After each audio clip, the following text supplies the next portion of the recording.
세계가 갈수록 빨라지고 있습니다. 왜냐하면 시간을 단축하는 도구들이 계속해서 개발이 되고 기존 것들이 업그레이드 되기 때문에 그래요. 예전에는 우리의 방향을 알려주고 바른 길을 찾아갈 수 있도록 도움을 준 위대한 발명품 중에 하나가 나침반이었습니다.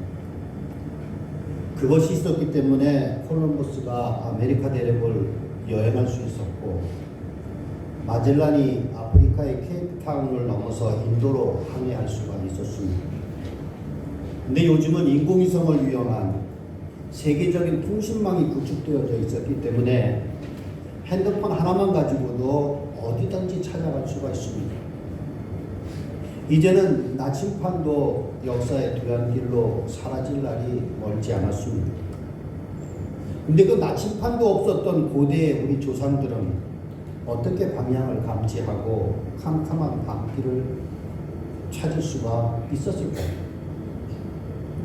아마도 하늘에 떠 있는 별 가운데 유난히 빛나는 북극성일 것입니다. 물론 구름이 낀 날이나 비 오는 날에는 아무 효력을 가질 수 없었지만, 맑은 날 북극성은 길을 잃고 헤매는 사람들에게 밝은 빛을 통해서 그들을 안전한 길로 인도해 주었던 것이죠. 이렇게 북극성이 사람들에게 길잡이 노릇을 할 수 있었던 것은 두 가지 이유 때문입니다. 첫 번째는 변하지 않는 속성입니다. 밤하늘에 수많은 별들이 있지만 그것들은 길을 잃어버린 사람들에게 아무런 도움을 주지 못했습니다. 그 이유는 지구가 자전하는 것에 따라서 그의 위치가 계속해서 변했기 때문에. 그러나 북극성은 지구의 자전축의 북쪽 끝 가까운 데 위치하고 있기 때문에 그 위치가 거의 변하지 않았다고 하는 거죠. 그래서 사람들은 그 별을 보고 방향을 알 수 있었습니다. 두 번째로 가장 밝게 빛나는 별이었다고 하는 거예요. 만약에 그 빛이 약하거나 거의 감지할 수 없거나 알아보기 쉽지 않았다면 아무런 소용이 없었을 거예요. 그러나 북극성의 별은 빛이 너무나도 분명하게 사람들에게 비추어 주었기 때문에 쉽게 감지할 수 있었고 길잡이로서의 도움을 받을 수가 있었던 것입니다. 오늘 본문에 예수님은 제자들에게 말씀하십니다. 너희는 세상의 빛이라. 아멘. 이 말씀은 당시의 제자들에게만 들려준 말씀이 아니라고 하는 거죠. 이것은 앞으로 다가올 교회와 우리에게 오늘 이 시대에 주어지는 말씀으로 우리가 하나님 나라 백성으로서 어떻게 살아야 할지를 가르쳐주고 계시해 주는 말씀이라고 하는 것입니다. 이런 의미에서 이 12제자는 교회를 대표하는 것이고, 들려지는 말씀은 그들을 통해서 우리에게 오늘도 주어지는 말씀이라고 하는 것입니다. 그래서 주님은 오늘도 너희는 세상의 소금과 빛이라고 말씀하십니다. 이것은 우리가 이 사회에 대해서 어떻게 살아가야 될 것인가, 사회적인 책임을 말씀하고 있는 것입니다. 오늘 우리는 죄와 흑암으로 어두워져 가고 있는 이 세상에서 어떻게 살아야 주님께서 기뻐하시는 삶을 살 것인가, 오늘 말씀 속에서 몇 가지를 생각해 보고자 합니다. 먼저 빛은 어떤 속성을 가지고 있는가 봅니다. 우리가 창세기를 보면 하나님께서 이 세상을 창조하실 때 가장 먼저 빛을 창조하셨습니다. 하나님이 가라사대 빛이 있으라 하니까 빛이 있었다 합니다. 그럼 왜 하나님이 가장 먼저 빛을 창조하셨을까요? 빛이 우리에게 가장 중요한 것이기 때문입니다. 빛이 있으므로 이 땅에 생명이 있습니다. 만약 빛이 없다고 하면 이 세상의 모든 존재는 생명을 잃어버릴 것입니다. 그러므로 빛은 없어서 안 되는 꼭 필요한 것이라고 합니다. 만약에 태양이 없어지면 전 지구는 냉동 상태가 될 겁니다. 그렇게 되면 이 땅에 살아있는 생물들, 동물이건 식물이건 어떠한 존재도 살아남을 수가 없고 이 땅에 아무것도 존재하지 않는 지구가 될 것이라고. 그러므로 빛은 생명입니다. 그렇다면 빛의 속성은 무엇인가? 빛이라고 한다면 몇 가지 속성이 있는데, 먼저는 감출 수 없는 속성이 있어요. 빛이 된다고 하는 것은 자기를 노출시키는 속성으로부터 자유로울 수가 없습니다. 자기를 드러낸다고 하는 거예요. 우리는 많은 사람들 앞에 서 있는, 등경 위에 서 있는 사람들입니다. 그래서 산 위에 있는 동네가 숨기지 못할 것이고, 사람이 등불을 켜서 말 아래 두지 않고 등경 위에 둔다고 말씀하고 있습니다. 그래서 우리 예수 믿는 사람들은 항상 노출이 되기 마련이에요. 그러므로 모두에게 아름다운 빛이 노출될 수 있도록 애를 써야 된다고 합니다. 우리 연예인들을 영어로 뭐라고 해요? 탤런트, 스타라고 불러요. 왜 그렇게 불러요? 그들이 별같이 빛나기 때문에 스타라고 부르냐? 저는 아니라고 생각합니다. 그들을 스타라고 부르는 이유는 자신을 감추지 않고 노출시키는 사람이기 때문입니다. 자기를 과감하게 보여줌으로써 대중의 인기를 먹고 살기 때문에 그들은 스타라고 부른다고 생각합니다. 이렇게 빛은 자신을 감출 수가 없습니다. 이처럼 교회나 우리가 세상에 비추는 빛이라고 한다면 자신을 세상으로부터 감출 수가 없다라고 하는 것을 우리가 알아야 됩니다. 물론 우리가 뭔가 우리가 바라는 모습, 다시 말해서 좋은 모습만을 보여줄 때, 내가 좋은 모습으로 비춰질 때만 빛이 된다는 건 얼마나 좋습니까? 그런데 중요한 것은 우리가 어떤 모습이냐와 상관없이 우리의 모습, 세상에 그대로 노출되어 있을 수밖에 없다라고 하는 것입니다. 오늘 본문 15절에 보면 등불을 켜서 말 아래 두지 아니하고 등경 위에 둔다. 그 말은 무슨 말이에요? 감출 수 없는 속성을 보여주고 있습니다. 두 번째 빛은 어두움을 밝히는 속성을 가지고 있습니다. 빛이 들어오면 어둠이 물러가게 되었습니다. 빛이 들어오면 감추었던 것은 드러나고 모든 것들의 실체를 그대로 볼 수가 있습니다. 빛은 사실 그대로를 보여줍니다. 더럽고 깨끗한 것 그대로 보여줍니다. 좋고 나쁜 것 그대로 보여줍니다. 자신을 보여줄 뿐만 아니라 다른 사람들로 하여금 뭔가를 보게 한다는 거예요. 어둠 속에서는 아무것도 보이지 않습니다. 만약 어둠이 이 세상을 덮고 완전히 빛이 없는 상태가 한 3일 정도 지속된다고 하면 아마도 큰 혼란에 빠질 것입니다. 모든 것이 마비될 거예요. 그러나 빛이 들어오면 어둠 속에 있는 모든 정체가 다 있는 그대로 밝혀지고 드러나게 되고 어둠이 흡로되고 만다는 거예요. 이처럼 빛은 사람들로 하여금 보게 하고 실체를 바로 알게 하고 또 원하는 방향으로 가게 하는 속성을 가지고 있습니다. 오늘 예수님이 우리를 세상의 빛이라고 말하는 것은 우리로 하여금 우리 때문에 사람들이 뭔가 볼 수 있기 때문이라는 거예요. 그들이 알지 못하는 뭔가를 깨닫게 하고 보게 하기 때문에 빛이라는 거예요.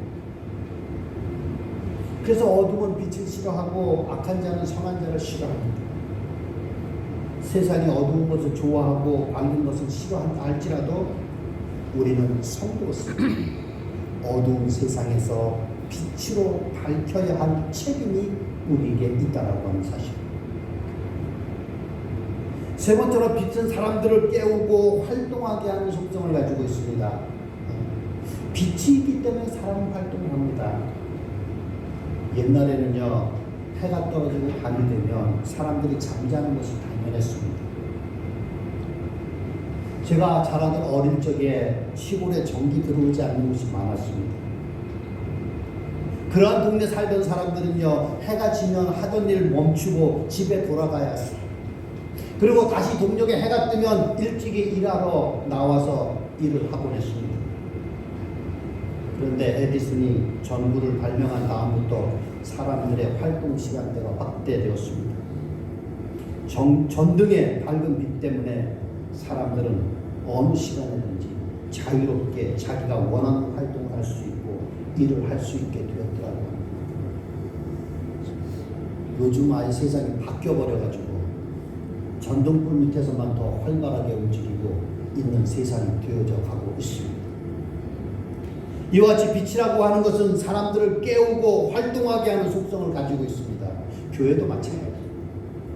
교회는 사람들의 영혼을 깨우고 뭔가를 향해서 움직이게 하는 속성을 가지고 있다. 사망이라고 하는 어둠의 그늘에서 영적인 잠을 자고 있는 이 세상을 깨워서 생명을 위해 나가게 하는 표상이 되는 것이 바로 교회된 우리의 속성이고, 그것이 바로 예수님이 너희는 세상의 빛이라고 말한 이유라고 하는 것입니다. 마치 캄캄한 바다에 암초에 걸리지 않도록 등대를 높이 세워서 배가 가야 될 길을 바르게 비춰주는 것 같이 어두운 세상에 교회라고 하는 진리의 등대가 되어져야 된다고 하는 것입니다. 그러면 우리가 세상에 비추어야 될 빛은 어떤 빛을 비추어야 되느냐? 너는 세상의 빛이라 그래서 빛을 비춰야 되는데 어떤 빛을 비춰야 되냐? 먼저는 생명의 빛이.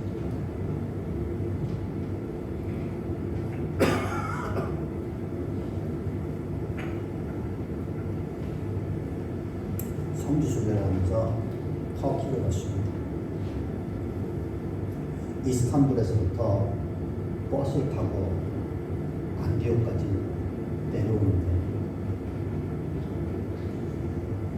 저는 그렇게 큰 해바라기 밭을 본 적이 없습니다. 양쪽으로 구름이 이렇게 형성되어지는데 전체가 다 해바라기 밭이에요. 우리가 뭐 수천 평, 수만 평이 아니에요. 버스를 타고 서너 시간 달려가는데 그 밭이 전부가 해바라기 밭이다. 키도 제 키만한 해바라기 가득 마치 사람이 서 있는 것 같았어요. 근데 장관인 것은 뭐냐면 이 많은 해바라기들이 하나도 예외 없이 태양을 바라봅니다. 왜 군대에서 제식 훈련하는 것 같이 같은 방향을 보고 서 있는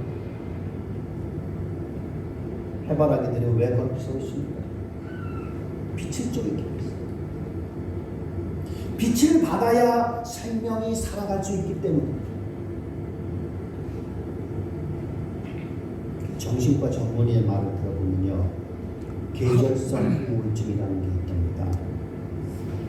가을이 깊어지고 겨울이 다가오면 몸이 나른해지고 잠만 자고 싶은 현상이 생긴다는, 마음이 울적하고 답답하고 쓸쓸한 심정을 느끼게도 된다는, 사람마다 심해지면 대인관계도 도피하고 집에 틀어박혀서 자살 충동도 느끼게 됩니다.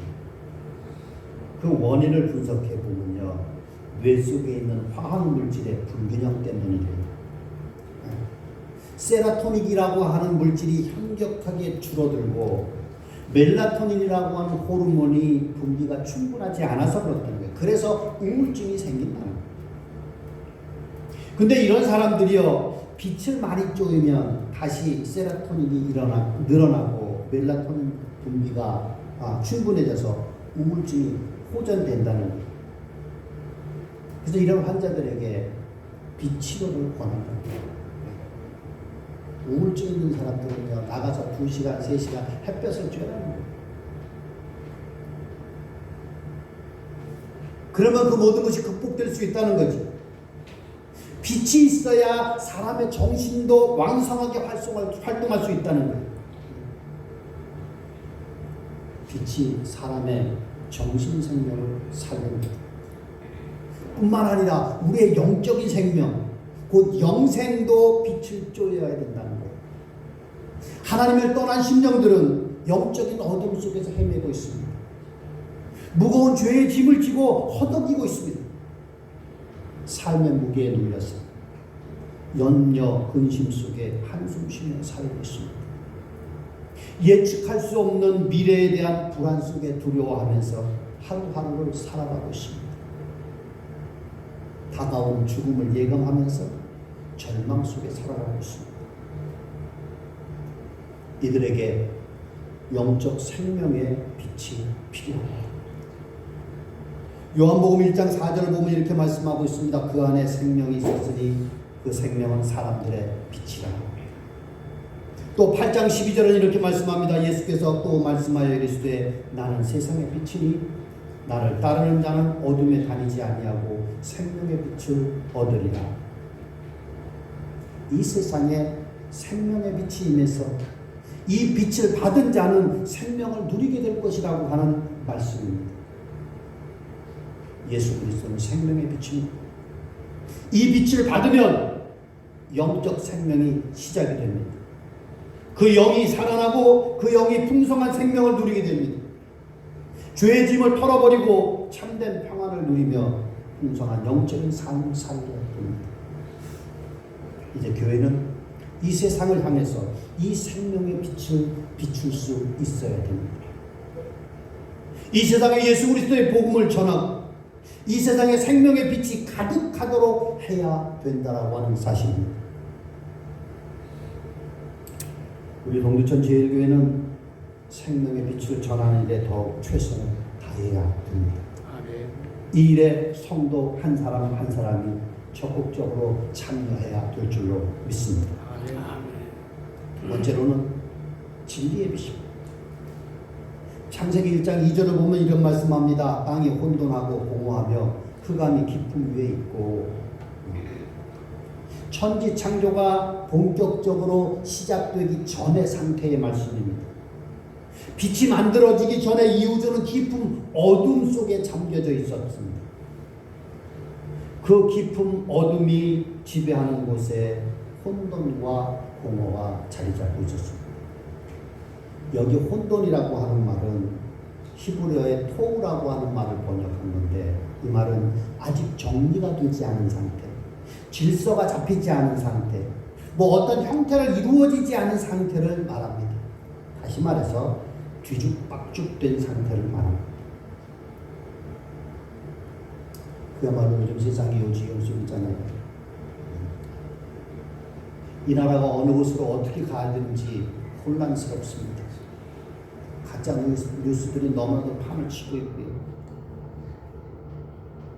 하나님을 부인하는 사람들이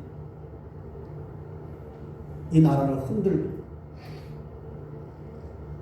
동성애자들이나 성소수자들을, 소외된 자들 돌아본다는 이유로 옹호하는 무리들이 판을 치고 있습니다. 바로 이것이 혼돈입니다. 옳고 그름과 선과 악이 뒤죽박죽 섞여 있습니다. 하나님 보시기에 결코 기뻐할 수 없는 일들이 가득한 세상이 되었습니다. 그리고 공허라고 하는 말은 보호라고 하는 말을 번역한 건데, 이건 텅 빈 상태입니다. 아직 의미 있고 가치 있는 어떤 것도 생겨나지 않은 상태입니다. 현대사회를 꼬집는 글을 읽은 적이 있어요. 한 정신병자가요, 밤에 몰래 백화점에 들어갔답니다. 밤새도록 장난을 했습니다. 가격표를 자기 마음대로 다 바꿔놓은 거예요. 10,000원짜리에다 100만원 붙여놓고, 100만원짜리에다 10만원 붙여놓고, 밤새도록. 그래서 가격표가 뒤죽박죽이 됐습니다. 근데 재밌는 거는요, 다음날 아침에 백화점 문이 열렸고 손님을 맞지 않는데 사람들이 아무 일이 없다는 듯이 그 가격표대로 물건을 사고 그 가격표대로 물건을 팔더라는 겁니다. 오늘 우리 사회는 무엇이 귀하고 무엇이 천한지 도무지 분간하지 못할 정도로 뒤죽박죽이 되었습니다. 유흥비 구하겠다고 사람 납치해서 돈 뺏고 그것도 모자라 죽이고, 사람의 생명보다 잠깐의 쾌락이 더 소중하게 느껴지는 것입니다. 창세기 1장 3절 4절에 이렇게 기록합니다. 하나님의 이르시되 빛이 있으라 하시니 빛이 있었고 빛이 하나님이 보시기에 좋았더라. 하나님이 빛과 어둠을 나누사. 하나님께서 이 어둠이 가득 찬 세상에 빛을 만드셔서 어둠을 물리치셨다고 하는 거예요. 혼돈과 공허를 바로잡으셨습니다. 요한복음 1장 14절에 말씀이 육신에 대해 우리 가운데 거하시네. 우리가 그의 영광을 보니 아버지의 독생자의 영광이 은혜와 진리가 충만하더라. 빛이신 예수님께서 임하시니까 그곳에 진리가 가득했습니다. 빛이신 예수님께서 임하시면 그 자리는 진리가 가득한 자리가 됩니다. 아멘. 그 진리로 참과 거짓이 나누어지고 선과 악이 분별되어서 혼돈이 사라지게 됩니다.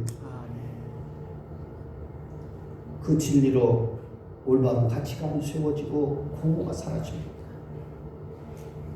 이제 우리 교회가 이 진리의 빛을 세상에 비추어야 되겠습니다. 아멘. 그래서 이 세상에 드리워져 있는 어둠을 물리칠 수 있어야 됩니다. 아멘. 오늘 동두천지예일교회가 이 세상의 진리의 빛을 비추었습니다. 이 세상의 혼돈과 공허를 바로잡고 이 땅의 어둠을 물리칠 수 있어야 될 줄로 믿습니다. 아멘. 이를 위해서 진리이신 예수님의 말씀에 순종하며 살아야 됩니다. 예수님처럼 이 세상에 옳은 것이 무엇인지 우리의 삶으로 보여줘야 됩니다. 예수님처럼 정말 가치 있는 것이 무엇인지 내 삶으로 보여주어야 될 줄로 믿습니다. 아멘.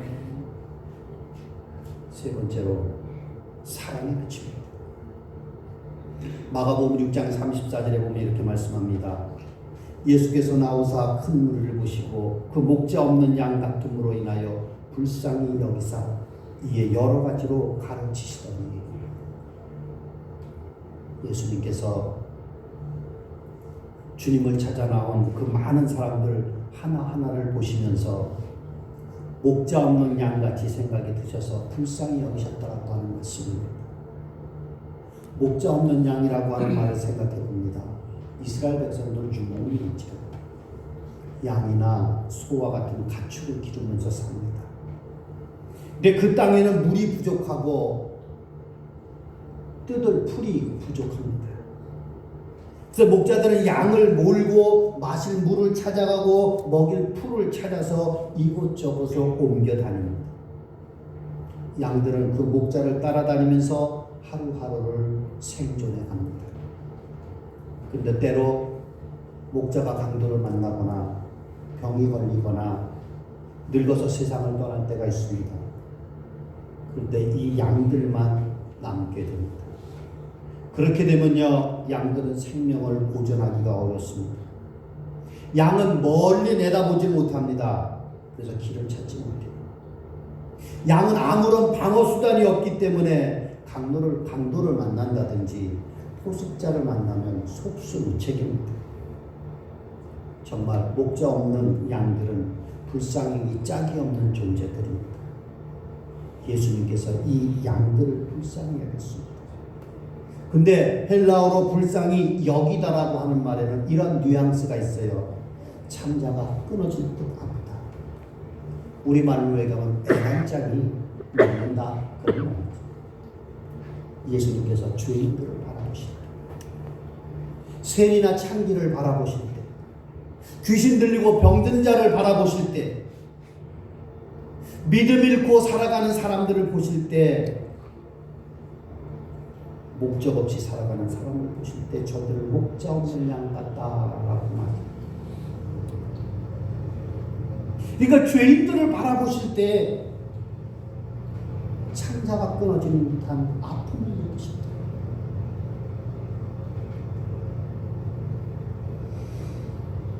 우리가 사는 이 세상에는 목자 없는 양 같은 사람들이 넘쳐나고 있습니다.